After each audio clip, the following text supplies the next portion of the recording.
presionadas. No vamos a leer estas citas, pero si alguien las quiere anotar, puede hacerlo. Estas son las expresiones y las metáforas que solemos o que la Biblia suele mencionar para explicar lo que es la unión o lo que sucede o cómo nos ve Dios cuando 2 o 3 creyentes han sido llamados por Dios. Así que cuando usted se junta con 2 más, o cómo ve Dios a la iglesia, cómo ve Dios a su grupo pequeño, cómo ve Dios a ustedes como pareja de oración. Según Corintios dice que para Dios usted es parte de ¿qué? Del cuerpo de Cristo.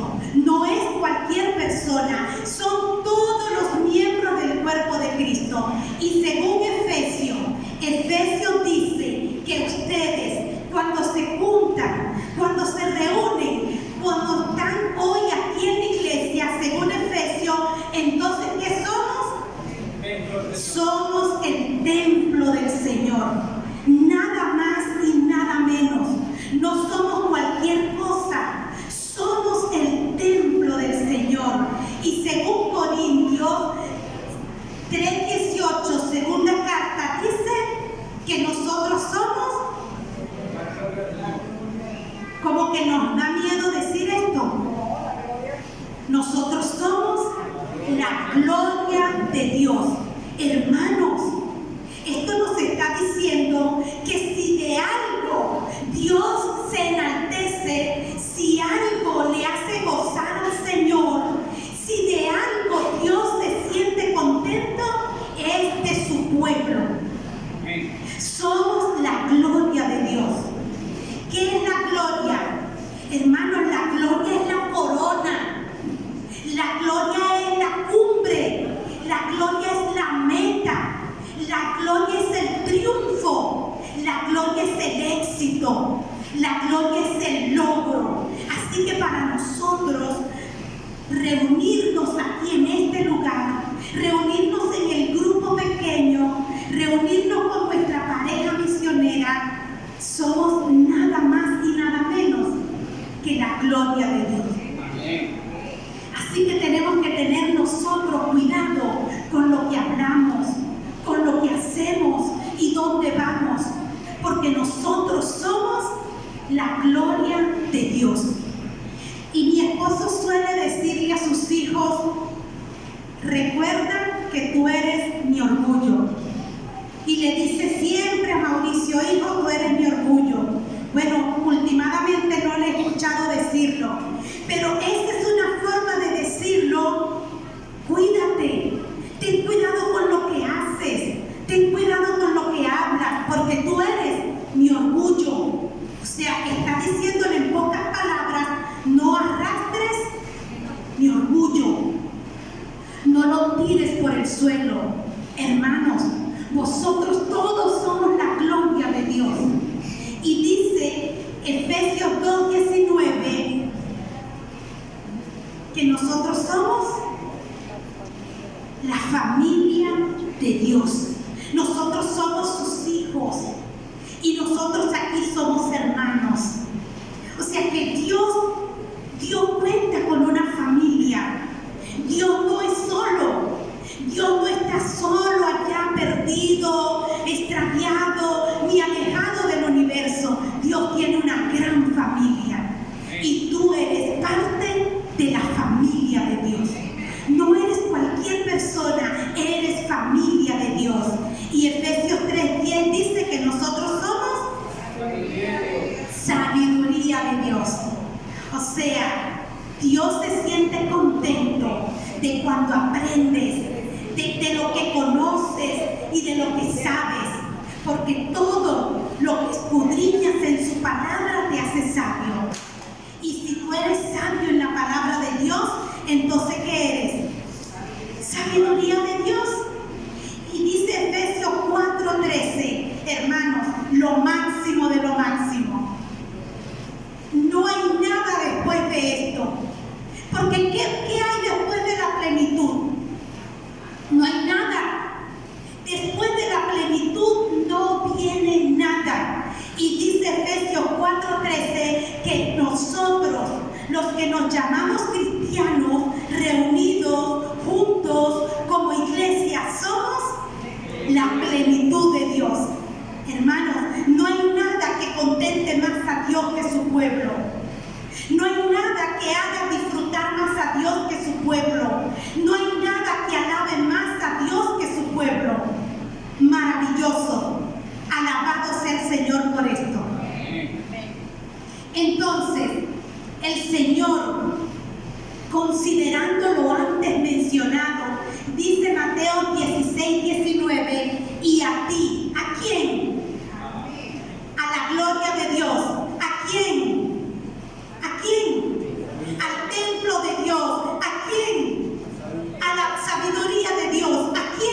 de los cielos, y todo lo que atares en la tierra será atado en el cielo, y todo lo que desatares en la tierra será desatado.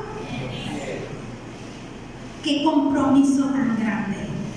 Nada más y nada menos. El Señor te está diciendo a ti en esta mañana que todo el que va a estar en el cielo es porque tú así lo decidiste. Y todo el que no va a estar en el cielo es porque también tú así lo decidiste. O sea que a todo el que quieras en el cielo, busca y átalo para el cielo. Y a veces este es un hilo muy fino cuando a veces decimos a los amigos, a los que le enseñamos las escrituras, no hay que forzarlos, no hay que empujarlos. Pero entonces cuando yo leo un texto como este, entonces yo siento que si yo quiero a mi hermano en el cielo, tengo que empujarlo, tengo que obligarlo. Y entonces es como un hilo muy fino, ¿verdad? Hay que empujar y no hay que empujar. Pero lo cierto es que Dios ha dicho que lo que yo ate, allá será atado. Y lo que yo desate, será desatado. Pero cuando nosotros vemos la iglesia hoy día, hermano, estamos viendo que la iglesia no tiene ese fuego. Estamos viendo que la iglesia no tiene ese poder, que la iglesia no tiene ese entusiasmo. Y entonces nos preguntamos, ¿dónde está? ¿Qué pasó con el fuego, con el poder, con la sabiduría, con la plenitud que Dios le dio a esta congregación? ¿Dónde está? ¿Qué hemos hecho? Vamos a ver, queremos nosotros llegar a permitir que la iglesia experimente, que viva. ¿Qué necesitamos para cumplir el sentido profético y divino de la iglesia? ¿Cuántos quieren en esta mañana ser parte de ese cumplimiento de la profecía para ser parte de ese cuerpo de Cristo? ¿Cuántos quieren? Sentimos el llamado, hermanos, sentimos el compromiso. Vamos a ver qué dice Apocalipsis 3:1 y otro busca Apocalipsis 3:17. Rapidito, ¿quién tiene Apocalipsis 3:1?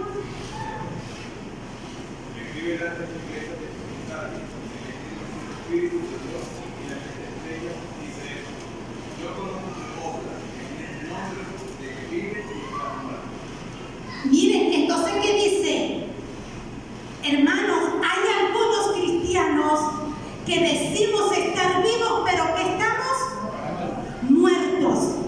Entonces el Señor le está escribiendo a esa iglesia para ir, hermanos, para cumplir la misión profética y divina de la iglesia. ¿Cómo debemos estar? ¿Vivos o muertos? Vivos. Vivos. ¿Y qué dice Apocalipsis 3:17? Tú dices: yo soy rico, enriquecido, de nada tengo necesidad, pero no sabes que eres desventurado, miserable, pobre, ciego y tal. Entonces, hermanos, podemos creernos ricos, pero quien no está con Cristo, quien no está haciendo su voluntad, si no está conectado con Él y vivo, ¿qué es? Un pobre desnudo, desventurado y miserable, sin nada. ¿Creen ustedes que alguien así en esa condición puede cumplir la misión de la iglesia? No. Entonces necesitamos enriquecernos con la riqueza de Cristo.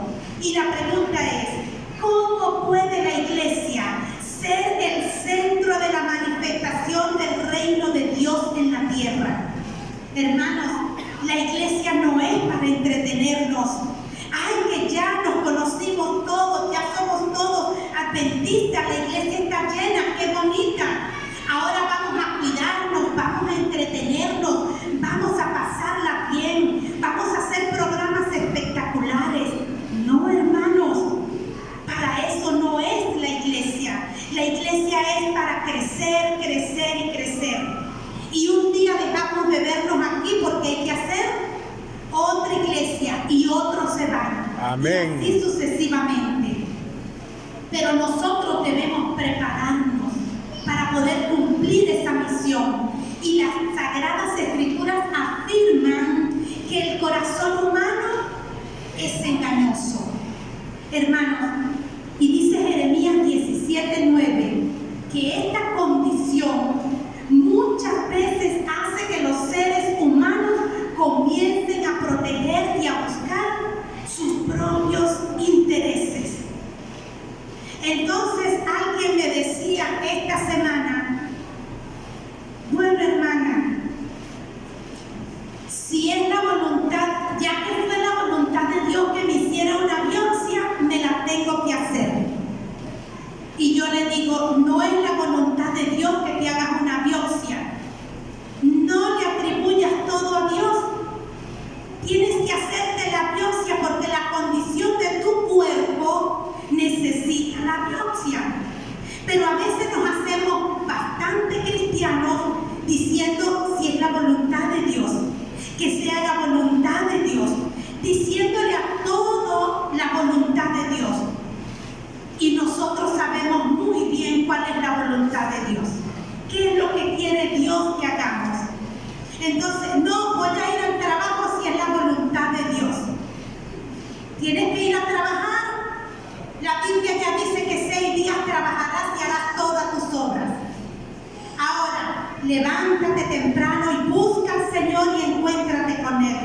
Y si te dejó el transporte porque te paraste tarde, entonces no digas, no fue la voluntad de Dios que yo fuera hoy a trabajar. No fuiste porque te paraste tarde. Entonces solemos decir todo, la voluntad de Dios. Y ahí engañoso es el corazón. Y vemos muchas cosas analizándolas de nuestro punto de vista. ¿Cuáles son las características de una iglesia victoriosa? La única forma de reavivar la iglesia es restablecerla como los principios originales que le permitieron ver en su máxima expresión el poder del Espíritu Santo. ¿Y qué fue? Dígame allí, ¿qué fue la máxima expresión que se vieron cuando el Espíritu Santo se manifestó plenamente en la iglesia? ¿Qué registra la Biblia? Llamas de fuego en la cabeza. Llamas de fuego, muy bien. Yo no quiero llamas de fuego en mi cabeza. Por cierto, que ayer estábamos en una dinámica de oración y había unas velas prendidas allí orando y yo agacho así, yo digo, ay, no se me vayan a prender los cabellos con estas velas aquí con los ojos cerrados, porque eso en un momento se incendia todo, ¿verdad? Pero miren, más que las llamas de fuego, ¿qué sucedió? A ver, por aquí, ¿qué sucedió cuando se manifestó el Espíritu Santo? ¿Qué sucedió en aquel tiempo que les gustaría ver ahorita? ¿Ah? Se convirtieron al Evangelio. Di algo más. Se bautizaron. Di algo más. Di algo más. Milagro. ¿Quién tiene el más que falta a eso de que se predicó el Evangelio y se bautizaron? ¿Ah? Hermanos, dice que se creían y se convertían 3,000 en un día, 5,000 en un día. Quisiéramos ver eso, hermanos. Es la máxima expresión del poder del Espíritu Santo. Entonces, nosotros necesitamos comprender el escenario real de nuestra lucha, hermanos. El escenario real. ¿Qué dice Efesios 6:12? Nosotros conocemos este texto. Y si lo parafraseamos rapidito, dice que nuestra lucha no es contra carne ni sangre, sino contra potestades, contra huestes de maldades, contra tinieblas. Entonces, si tú estás luchando con tu hermano, estás en el escenario equivocado de lucha. Si tú estás luchando con que los hermanos nos arrastren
Porque dice Jeremías 2:13, porque dos males ha hecho mi pueblo.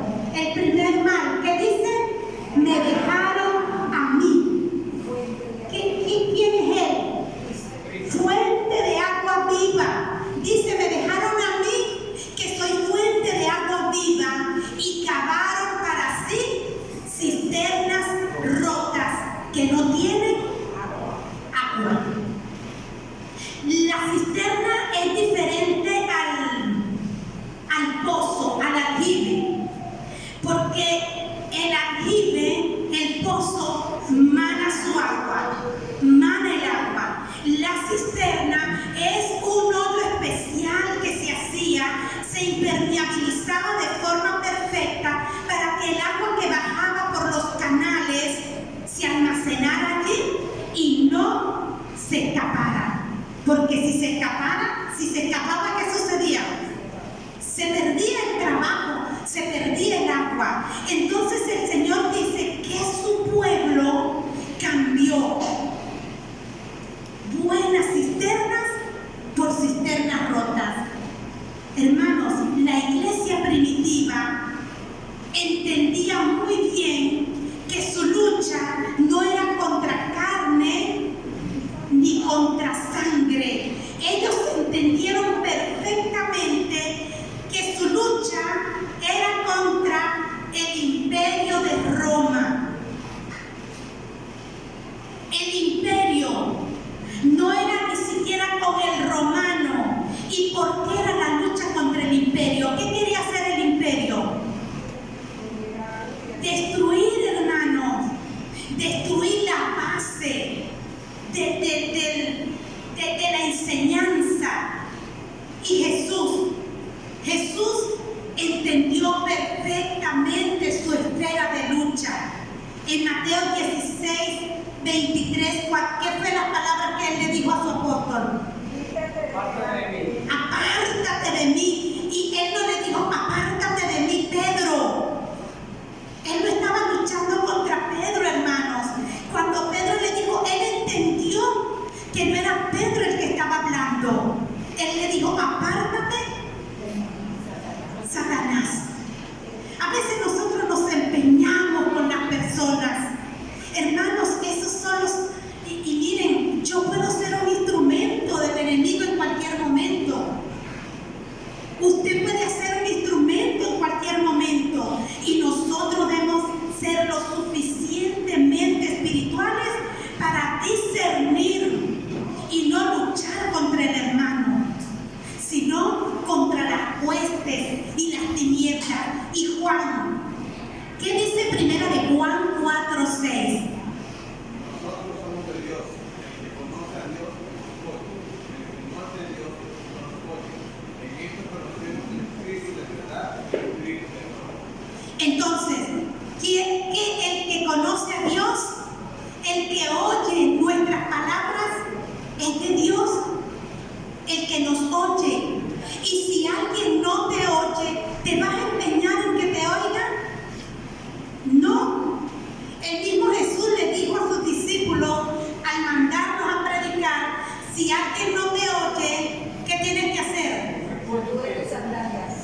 Sacude, busca otro lugar. Si estás predicando en un lugar, has preparado el terreno, has metido la semilla, has regado, la has cuidado, le hiciste hasta un cerquito para protegerla, y nada, que la semilla germina, no te quedes allí durmiendo esperando que germine. No te quedes allí gastando el tiempo, la vida, la fuerza, esperando que germines. Ve y prepara otro terreno. Y de vez en cuando vuelve allí a ver. Puede ser que esa sea una semilla que germina tarde.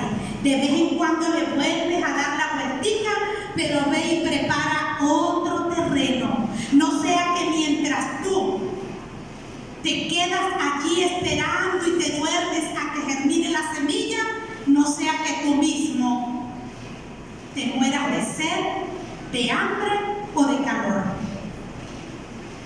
Juan 14:30 dice, no hablaré mucho más con vosotros, porque viene el príncipe de este mundo y él no tiene nada en mí. Hermano, esto es maravilloso. Este es el secreto de la victoria de Jesús. Hermanos, lo voy a volver a leer. No hablaré mucho más con vosotros, porque viene el príncipe de este mundo y él no tiene nada en mí.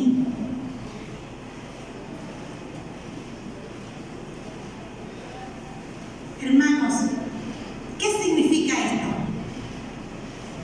Que podemos ser vencidos por Satanás cuando no hemos confesado nuestros pecados. En otras palabras, el poder de Satanás es vencido cuando somos libres de pecado. Si estás libre de pecado, no hay poder satánico que pueda contra ti. Así que qué importante es estar a cuenta con Dios.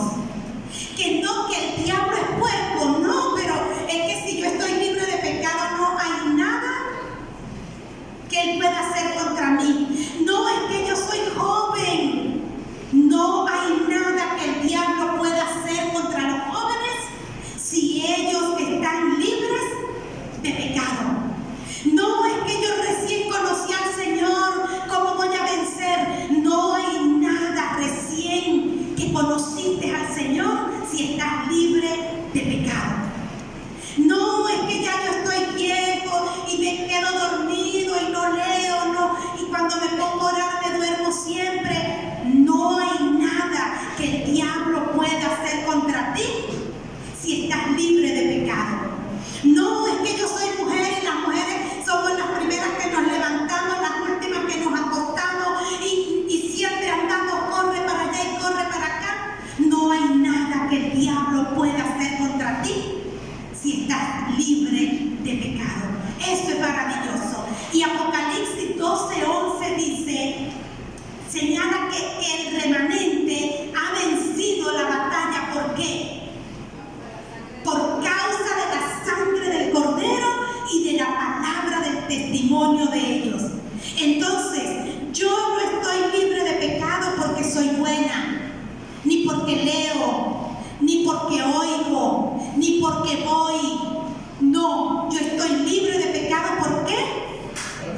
Por la sangre de Cristo, mi Cordero inmolado. Y ahora ya no vivo yo, sino que Cristo vive en mí. Y cuando sea presentada yo delante del juicio, entonces el Señor estará delante de mí y no me veré yo, sino se verá Él.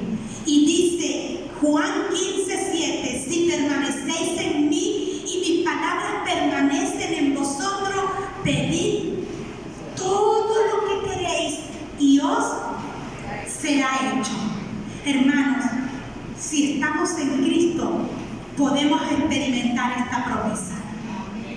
Podemos experimentar esta promesa. Ahora sí podemos ver la diferencia entre estar en el plano espiritual y estar en el plano humano. Una cosa es luchar entre nosotros, una cosa es luchar por nosotros, una cosa es pelear por mi orgullo. Una vez fui a visitar a alguien y cuando íbamos, yo le digo, vamos a orar, hermana, y cierro los ojos y empiezo a orar, y la hermana dijo, hermana, me ofende que ore parada en mi casa. Y yo dije, santos cielos, hermana, pero yo no le estoy orando a usted, le estoy orando a Dios. Y yo no creo que Dios se ofende porque me tire de rodillas aquí en este instante. Entonces a veces, hermano, nuestro orgullo es lo que se hiere. A veces nuestro dinero, nuestro bolsillo, tengamos cuidado, peleemos en el terreno espiritual. Vamos a la siguiente. Al estar en el plano del reino de Dios, el cristiano, el líder, el pastor, el anciano, el director de escuela sabática, el de mayordomía, pueden tener el poder y la eficiencia de Dios para alcanzar un nivel y llevar a la iglesia a otra experiencia espiritual de victorias, avances y milagros que no podrían alcanzar por sus propios esfuerzos, conocimientos, experiencias y planes. Gloria al Señor. ¿Qué significa esto? Hermanos, conforme a la fe de ustedes, así se ha hecho. Avancemos que el Señor está dispuesto a darnos, a comprometerse con nosotros y a que todo lo que pedimos se haga. Entonces, preparémonos para llevar a la iglesia a otro nivel y que la gracia de Dios sea con nosotros y por nosotros. Muy bien. ¿Cómo podemos alistarnos para la lucha? En primer lugar, reconocer que nuestro enemigo es Satanás. En segundo, seamos libres de las influencias satánicas. Tercero, probemos los espíritus para ver los que son del enemigo y los que son nuestros. Y cuarto, oremos conscientes de la autoridad de Cristo. Cristo tiene poder, la palabra de Dios tiene poder, así que ora con la confianza, con la certeza y con la seguridad. ¿Cómo experimentarlo en la iglesia? En primer lugar, el templo es un lugar de reunión que debe cumplir su función principal. Hermanos, la oración no es parte de un programa. La oración es un estilo de vida. No es que hoy vamos a tener un programa de oración. Esta debe ser una iglesia de oración. Segundo, el cristiano debe estar equipado para la lucha. ¿Y cómo se equipa el cristiano para la lucha? Con la palabra de Dios. Tercero, activa la manifestación del reino. ¿Cómo se activa la manifestación del reino? Uniéndonos, hermanos, unidos como al comienzo. Cuando fue derramado el Espíritu Santo, se derramó porque ellos estaban unánimes juntos. Ahora, hermanos, tenemos una tarea que hacer. Algunos elegirán hacer oídos sordos a estas palabras de esta mañana. Algunos elegirán buscar los peros del mensaje de esta mañana. Algunos elegirán no recordar. De mi parte, mi casa y yo serviremos a Jehová. ¿Cuántos en esta mañana, colocándose en pie, quieren decirle al Señor: Señor, quiero ser más que un oidor, quiero ser un hacedor? ¿Cuántos en esta mañana quieren comprometerse a tener por lo menos 2 estudios bíblicos para presentar la palabra y comenzar a ver cómo el Espíritu Santo se ha derramado y usted comience a ver los milagros que se dieron al comienzo? Si es así, hermanos, entonces cierra tus ojos y vamos a orar.